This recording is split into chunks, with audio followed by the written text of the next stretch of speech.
Hello and welcome back to another episode of Tokyo Recruiters. I'm your host, Levi. Thank you for being here. Today we're joined by Sato from Grow. He's a very special guest because he's very well known in the Tokyo recruitment community. He's made waves. He started his company just 2 years ago, and already they've hired almost 30 people, which is incredible on its own, but also the financial milestones that they've been able to hit really reflect well on the organization that he is building. But Ray is no stranger to the hyper growing startup culture. As he put it, he is a startup man at heart. And this maybe harkens back to his time at Uber when he was leading talent acquisition there, scaling the team from 10 to 150 people in Tokyo. I think the most interesting part of this episode for me was, first of all, getting to know Ray behind the scenes, who is the guy behind the posts. Second of all, was learning a lot about the RPO model. So, not something that I am so familiar with, but it sounds like it's a great model for not only his company to make a huge financial profit, but also for the companies and the startups that they're supporting. So, very informative about those two topics, as well as how he runs a company and his background and advice for young recruiters. So, I hope you enjoy this episode, and as always, let me know your feedback. Thank you. Hello, Ray. Welcome to the podcast. Anyway, thanks for having me. Yeah, long time coming. Seeing you all over LinkedIn, and I was Appreciate always that. curious, like who is the guy behind these posts. So this is a perfect opportunity to get to know you. So could you tell us a little bit about what brought you originally into recruitment? Yeah, there's I guess a few points to this. One was when I was just working at Mitsui Chemical, just randomly got a call one time from some random headhunter. That was actually the first time that I was like, oh, well, what is this job? People are just randomly calling me. But then it was actually on a boat. There was the time I decided that I'm going to start applying to recruiting agencies.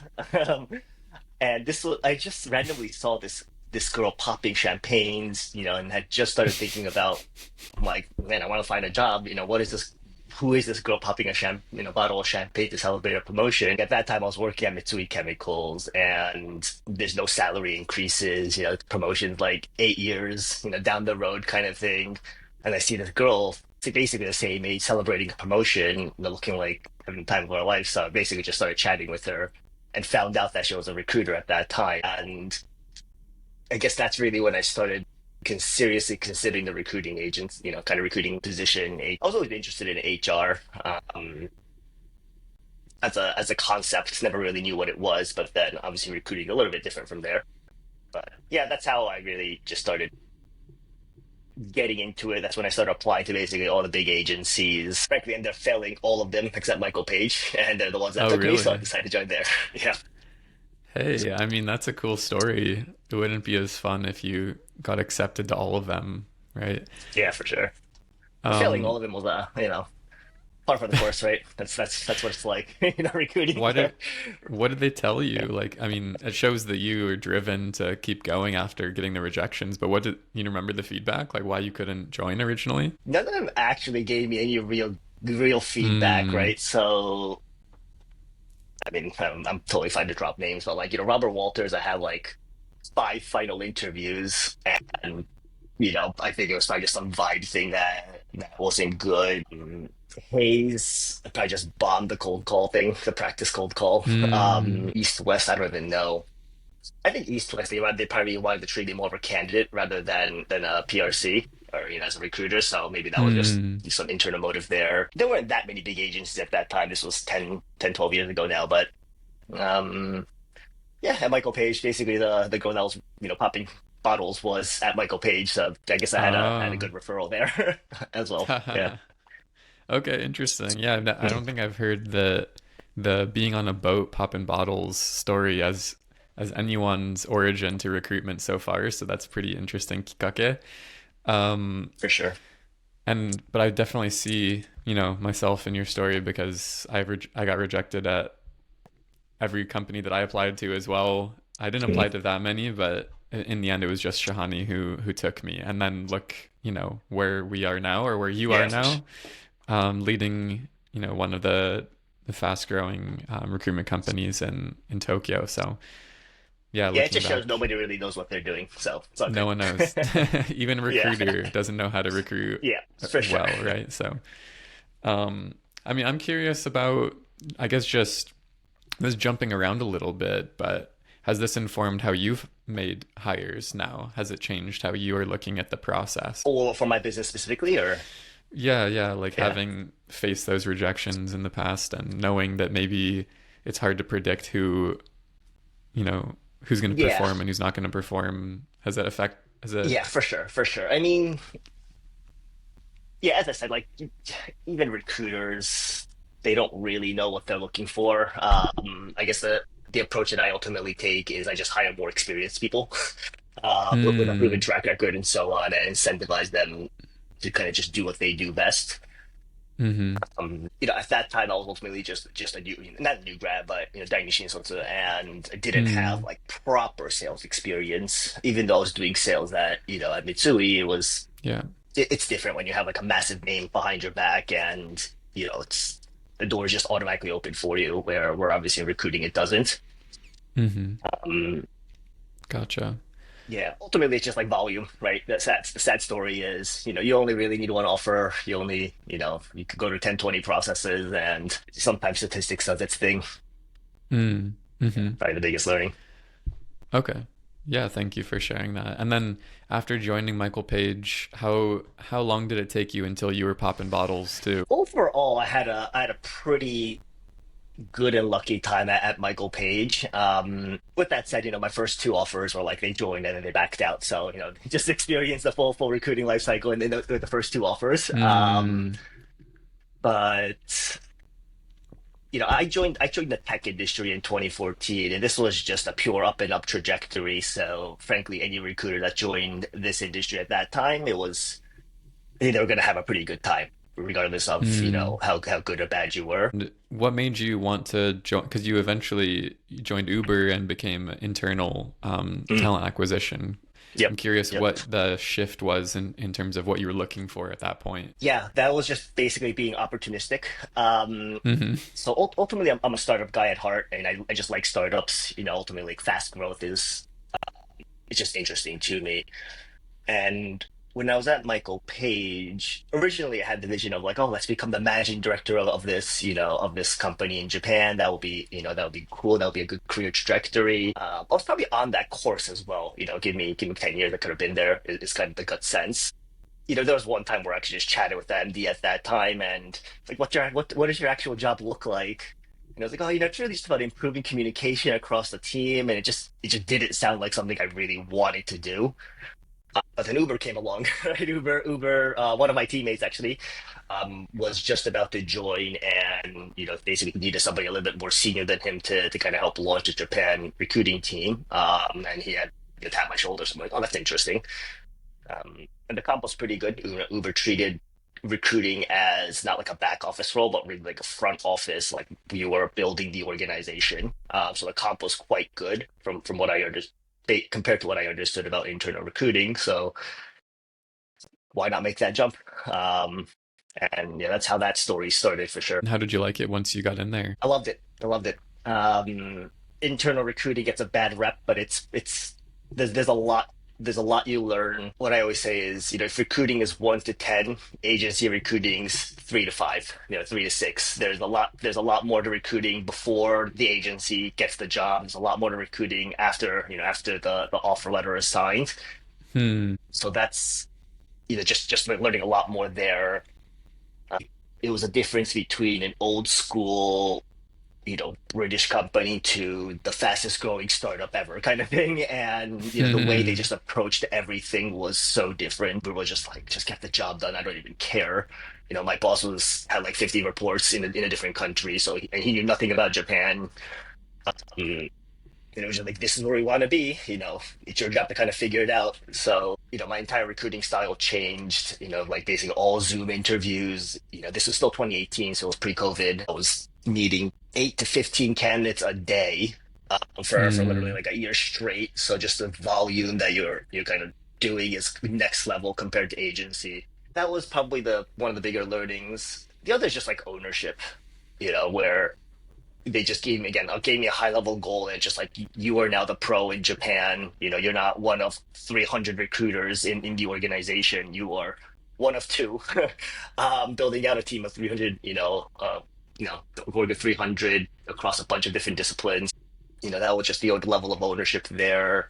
Recruiting across a wide range of positions. So I was always doing engineering recruiting at Michael Page, whereas at Uber, um, trying to bring in top MBAs to run our operations team, to lawyers. I even recruited for like a police officer at one point. Just like a lot of random roles, a lot of learnings that you have. So internal's great. Hmm. I'd always recommend it.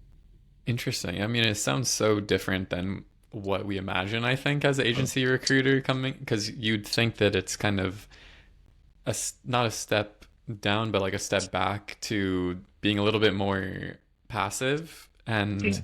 like waiting for things to come to you and not having as much volume. But the way that you've done it is quite the opposite, right? I mean, Yeah. higher volume than you were used to. It was being even more aggressive Yeah, in some that'll ways. always depend on the company that you choose. Yeah. And if you're going into basically a company that's not growing, and really just backfills and things like that, I would say it's Mm. probably more of a cushier in-house recruiting job, where it is really more just Hmm. passive, making sure things don't fall apart. Whereas, we were trying to make five, six, seven hires, a month, at times a week. So it's like, how do you do that? You can't. You just have to be very, very aggressive and have the agency mindset. Hmm. It's basically what a lot of the tech industry did. Was basically building an in-house agency rather than thinking of it as an in-house like back office role that kind of reports into the country manager. It was like, Hmm. the recruiting team is an in-house agency to go and headhunt all of our competitors' people. Mm. So yeah, that was good. It's Google did that first, at least hmm in Japan, and then kind of hmm Uber took that approach as well. so So so this is I mean, maybe it's like an American approach. I'm not really sure, but I was hearing mm, from my last podcast interview, Furuichi Yusuke-san was telling mm, me that he thinks that the future in Japan is going to be more development in those internal mm, TA teams and getting more aggressive because they're used to, again, like letting things come to yep. them, but they need to and they will. He thinks be developing and going out and basically building up their internal TA and being more aggressive there. Do you see that happening? And is that kind of related to why you started Grow or? Yeah, yeah, absolutely. Just kind of thinking back 10, 20 years ago, and looking at just Japan culture, you there was almost a taboo to contact, a competing, as an in-house recruiter, in-house HR, it was taboo to go and reach out to another company and be like, "Do you want to come work for us?" And that was kind of where the agency came into play, where you just kind of put all the blame on the agency. Mm, But agencies are not cheap, and yeah. as companies, just especially next wave of startups in Japan are now kind of growing up. They've all realized that the global approach is just go headhunt your competitors. It's you know the downside really is not really there, so might as Hmm. well go and do it. So absolutely, the entire trend is definitely going towards kind of building out more of an in-house recruiting team, in-house recruiting, and trying to figure out how do you make them more outbound sourcing and things like that. Do I think it's going to work in Japan is a different story. Oh, And interesting. the reason why outbound recruiting works, or why agency recruiting works, is for every person you place, you get a commission attached to it. So like, might as well go send 100 messages, 1,000 messages, and just try to get that incremental candidate into the process, because it will tie into a decently sized bonus. Whereas in-house, the incentives aren't aligned that way, right? You're working on a base salary, and basically a company, or a small personal bonus. Your KPI is to fill this many headcounts, and if you do that, you hit this, maybe bonus threshold or something like that, which doesn't really change if you miss it by a little bit, but it also doesn't 5x because you've done 5x. Um, so just I don't think the incentive scheme, incentive structure really works that way. Maybe if the Hmm. incentive structure for the recruiter changes to more like a sales structure, possibly it can work. Hmm. And then the other is it's still really hard to find like an actual Japanese person that's willing to go and do these mass volume scouts and things like that. It's still a very American or Western way of thinking of like I don't really care what people think of me, let's just go do it. Where in Japan, Hmm. everybody, the Japanese still tend to think like, but the reputation or what is that person going to think of me kind of thing. So there's a big gap there, but I do see companies Yeah. still trending towards building an in-house team for sure. Hmm. Hmm.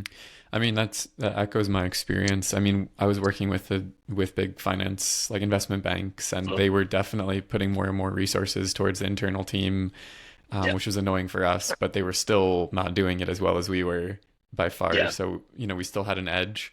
And then I saw my colleague who was charging like 50% to 100% fees for Mm, consulting companies, and it was like you said, it was purely cultural, where the company knew the person they wanted to hire and they couldn't technically reach out to them because it would be competition or wouldn't look good, so they would use him and they'd give him insane fees. So yeah. slowly I think that they're waking up to that, but it's interesting to hear what you say. I One more thing about this before we get into Grow specifically is I just wonder, because JAC and some of these big Japanese agencies, they don't necessarily pay the big Mm, incentives, right? And I don't know how effective they are for recruitment. They're maybe they do it a bit slower. Maybe they're not as high volume with the introductions to candidates and everything, mm, but doesn't in some way that reflect the Japanese style too? And they might have more trust because they're doing it the Japanese way with those Japanese candidates that are going to be higher value. So I wonder if you have any thoughts on that, yeah, I mean, it starts becoming a discussion of like scale of operation at that point. So because you need more people to be reaching e- out, and you're not paying them as exactly. much. Yeah, Yeah, there's that seems to be there's the strategy. differences. Yeah, there's a difference of like how do you get each individual recruiter as much money as possible, and how does a business make as much money as possible, right? Mm-hmm. And JC still has like their international team that I think they pay relatively decent, not too far from other global big Mm-hmm. tech company, big recruiting agencies. But as much as all recruiters bash large agencies' commission structures, they still pay a lot in comparison to an in-house recruiter. The incentives are there. Yeah. Whatever it's 10%, 15%, whatever the number is. Like Mm. I joined Michael Page and I 3x my salary in like a year, right? So, Mm-hmm. what are you comparing it to? Obviously, if you go to the boutique that's going to pay 50, 60%, of course, it doesn't sound that much as much, but, Mm. got to put things into perspective. Yeah. Um, and, again, when you want to service the large Japanese companies and you want to become a mega conglomerate in Japan, you do basically have to operate in that traditional Japanese way for some of these companies. But it also means, each individual recruiter doesn't bear as much risk. There's always a workflow, full of roles for you. You don't have to do as much BD. Mm. You're literally just now matchmaking where a smaller company you basically have to always find the next company, a next client, your next candidate. So it's kind of hard to compare those, in my opinion. Yeah. Mm-hmm. Mm-hmm. Okay. Yeah, thank you for sharing that. And I want to transition now to your company and Mm. what is the kind of vision behind this? What's the model exactly for Grow? Yeah, the visions, that's always the hard one that I struggle with. But one, Tony ultimately we're Cocker a recruiting Grow, I agency. guess. Yeah, Uh-huh. yeah, exactly. Numbers go up. This is kind of the vision. But we're ultimately a recruiting agency, right? And it's not rocket science from that perspective. But you know, right now it's just about working with good people, working with a good team. Just kind of working with the just interesting companies that we enjoy partnering with, rather than just like build like that old 50-year-old tech company. It's like what's that new one that might be making a difference in 20 years kind of thing. Mm, So. we generally help startups actually launch and scale in Japan. Um, so we position ourselves really to focus on startups, whatever that may mean. These can be like billion-dollar companies already, but they're starting up in Japan. And then if they're actually like a Japanese startup, they're probably in like a Series A already because just from a monetary perspective, they can't pay agencies like a seed or something like that. So relatively growing kind of startup is where we position ourselves. Um, Externally, but in all honesty, we do work with, I would say, a wide range of kind of greater technology, consumer tech companies, general consumer companies as well. Everything from like the trillion-dollar companies to just like AI startups that just happen to have pretty big funding. Yeah, as a business, bread and butter is basically the recruiting side. We have basically a three-pronged approach in two ways. So just the recruiting side is, of course, regular contingent search, retained searches for senior roles. And then we do have kind of this RPO model where we'll actually outsource somebody into the client organization. This model is actually very different from like a traditional RPO model from the other with other companies, which I can go into if you want. Hmm. But that's kind of our kind of recruiting business. And then just as the greater grow as a business, this is also like a three-pronged approach. So, of course, one is the agency, recruiting agency. Second is kind of grow studios is what we're internally naming it. But basically, we just run events for our clients, help them do a little bit of employer branding. We also kind of more recently just did like an in-house kind of TA community event. In-house TA does not get much love once you're in there, so it's just like just Hmm. treat it well, and I say karma does its thing. Um, and then third is this is really more of a side project, but really how is, kind of building out like AI agents internally to try to figure out how do you, of course, just automate workflows. Ultimately, for me, it's about how do I improve communication within the organization using AI, because we're all remote and, we're all a bunch of like individual contributors. So we don't have like a proper management structure that like is supposed to keep things in line. So I'm just wondering how I can use AI for that. Hmm. Okay, wonderful. Yeah, Yeah. I mean, I think we can only really see, I only see the agency side and Mm, a little bit of the Grow Studios recently with the mm, events. So it's interesting to hear what's kind of going on behind the scenes. mm, I'm curious because I guess, I'm curious about the RPO model as well. And I want to hear more about this. Before we get into this, though, you have posted about the company doing extremely well in a very short amount of time. I think hitting multiple like financial milestones very mm. quickly with not a huge amount of people. What do you think is the reason for this success? Yeah, there's always, I guess there's two things. One is frankly the people. We don't really hire junior people. Everybody comes Hmm. from they always have agency experience. Many Mm-hmm. have in-house experience as well. Mm-hmm. And once you have the in-house recruiting experience, it is much easier to kind of open up new clients and work with them. I can literally say I was in your job until a few months ago. So I get the Hmm. pain points. I'm not going to say I know everything, but I get some of the pain points. Hmm. So that's just kind of one. Everybody's just a really good recruiter, frankly speaking. Yeah. Is Yeah. there's no there's nothing more than that. The other Yeah. piece is incentives, as I mentioned. We basically just hire, senior recruiters, give them autonomy, and make sure they're incentivized well. And I just think everything all kind of fall into place. So like we actually give very low base salaries, probably Hmm. one of the lowest in the market. That's above Hmm. zero. But we also give some of the highest incentives, and basically anybody that joins us, we make a salary cut. There's just it is what it is. You know, welcome to agency life is the approach that I take. And if you're not willing to kind of bet on yourself from that perspective, take that base for that upside, you're probably not that good of an agency recruiter to begin with. So there's a lot of offers that I make that do get rejected. Don't get me wrong because of the structure, but the people that do jump on board are ready to kind of test themselves. And yeah, the incentives just kind of fall into place, and everybody Hmm. does their job. Gotcha. So you're just hiring Yeah, people that can basically hit the ground running, and they're already billers, and yeah, interestingly, for they the might most have, part. Yeah. yeah. and they might have some Yeah. internal experience, which some people in the industry feel like that's a negative. I think that Yeah. they would have that, but it's interesting to see how you frame it as a positive thing to have some empathy for those clients, which is cool. Yeah. I mean, it's, I see both sides.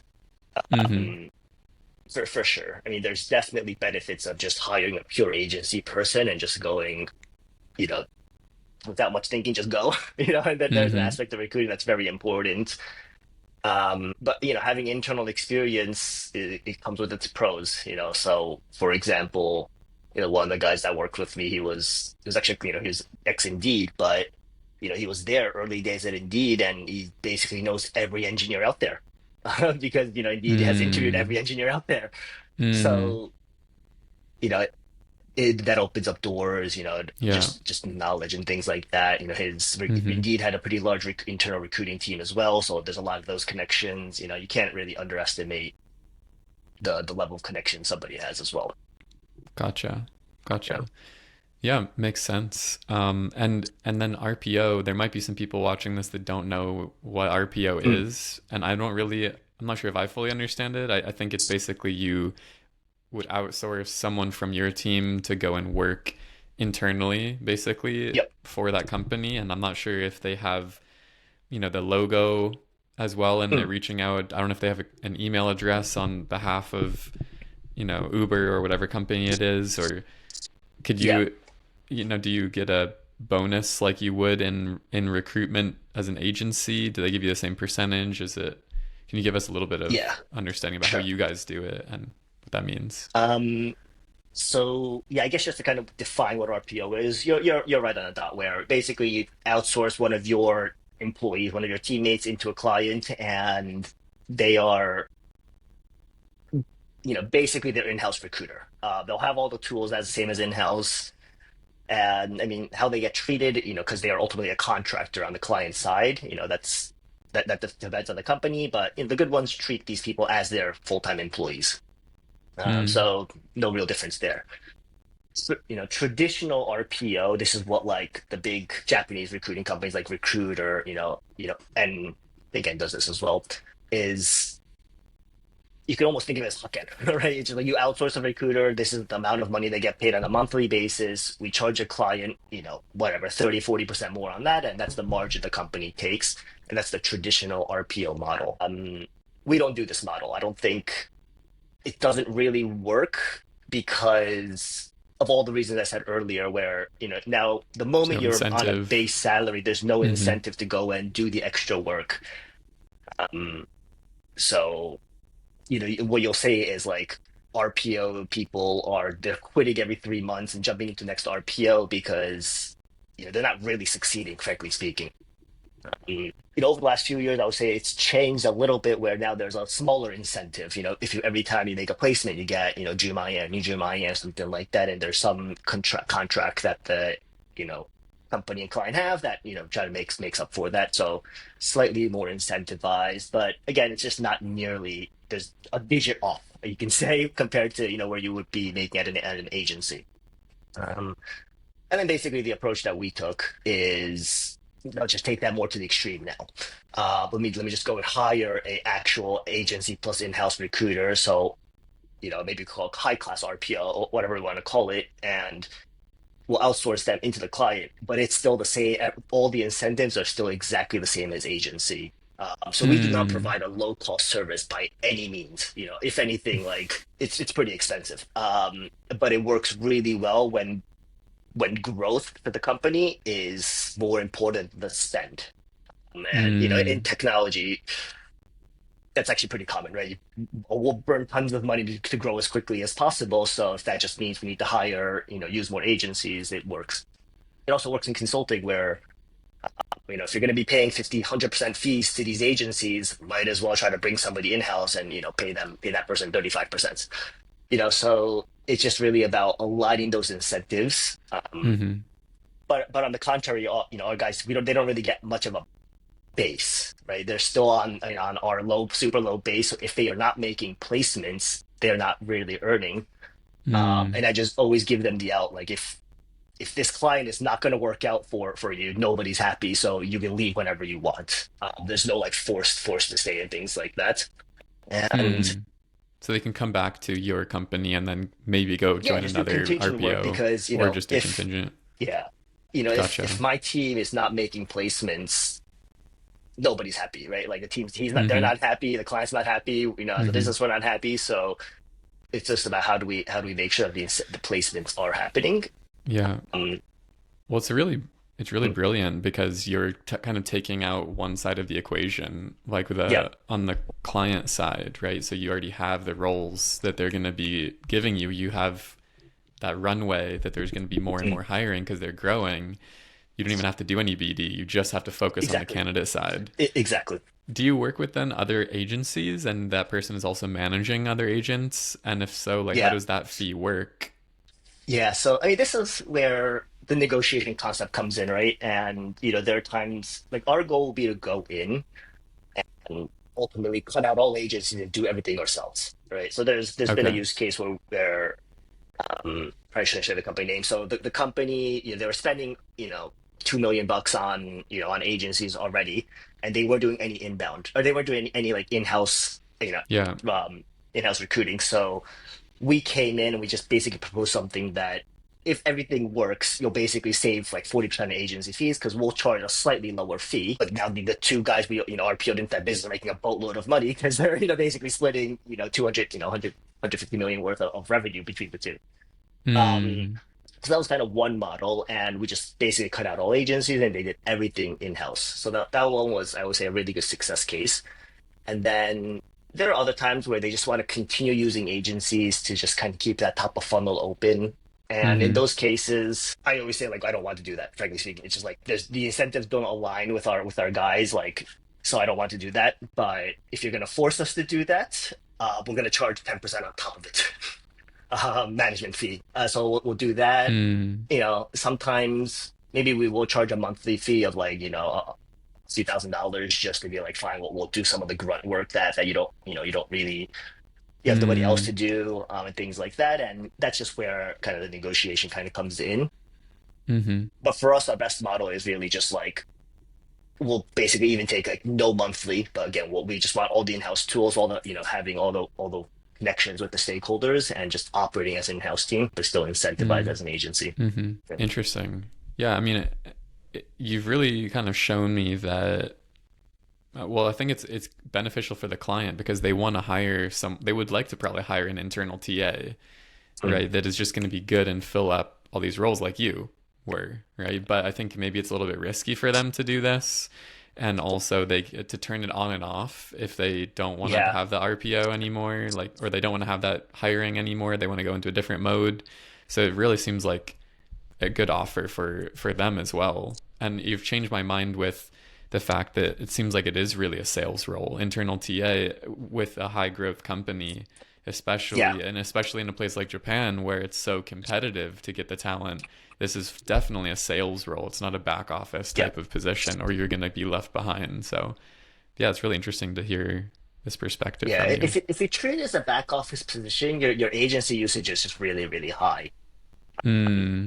And Because someone's it's got not to be necessarily a going out bad there thing and either. Like, there's some business models, like the consulting business model, or the entire consulting industry, it lives on this model of like, let me just outsource this, this person to you, and you outsource this person to me, and we outsource this work to you. The entire business from the yeah. ground up is outsourcing. So, Hmm. That's if the true. numbers make sense for them, it's okay. Like I can't remember Yeah. which company. There was a pretty big consulting company where the entire in-house recruiting from like the VP all the way down to the individual, everybody's an RPO.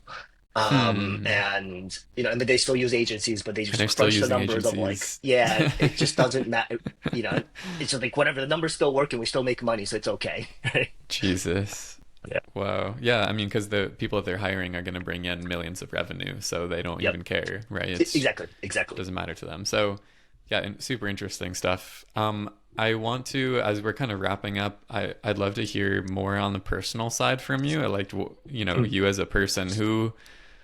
Who is Ray outside of work? Do you do anything with your time, like a hobby Yeah. or just something outside of that? I mean, work is frankly speaking one of my major hobbies. Yeah, And I could see that. it's just like anything around like the like business or like investing money and things like that. This sort of topic is just super interesting to me. So frankly, name a thing that's probably tied to one of those things. It's probably just one of the hobbies in the back of my mind.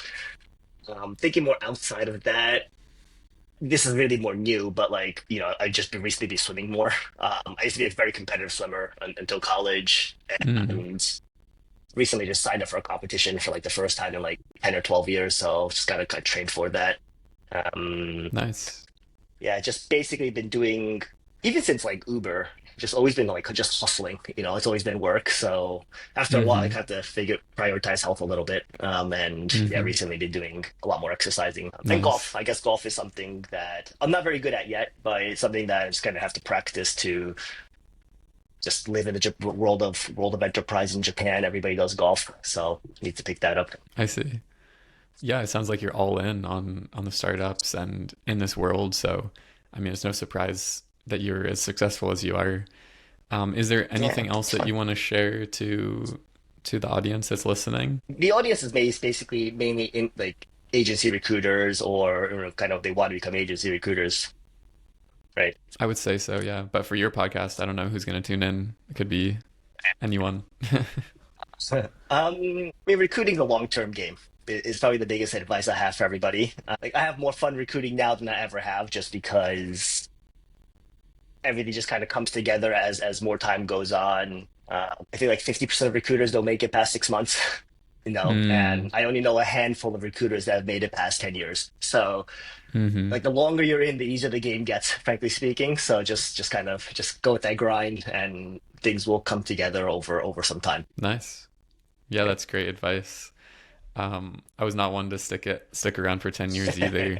Um, but I think, yeah, with different models and different places that you can be, um, definitely respect what you're building, and your passion for Appreciate that. this. So thank you so much for coming on. Arigatou gozaimasu. ありがとうございます. It was a lot of fun. Appreciate it. Congratulations, you made it to the end of the episode. Thank you so much for watching. If you wouldn't mind to press like, it really helps me to get this video to more people. I'm trying to build an encyclopedia basically here of all the different recruitment companies in Tokyo. There's a lot of them though, so if you have a suggestion on who or what company you'd like to see next, please let me know. Also, if there's some way I can help you with information about recruitment in Tokyo, or helping you to figure out your next steps, I'm happy to do so. I also host digital detox retreats out here in Chiba, so recruiters and others will come out, disconnect from the stress of their daily life, feel a little bit more centered, more energized, get a zoomed out view, of how their life trajectory or their business trajectory is going, and be able to come back and be even more productive and less stressed. So, if you or your team is interested in something like this, then please let me know. All right, have a nice day. Thank you.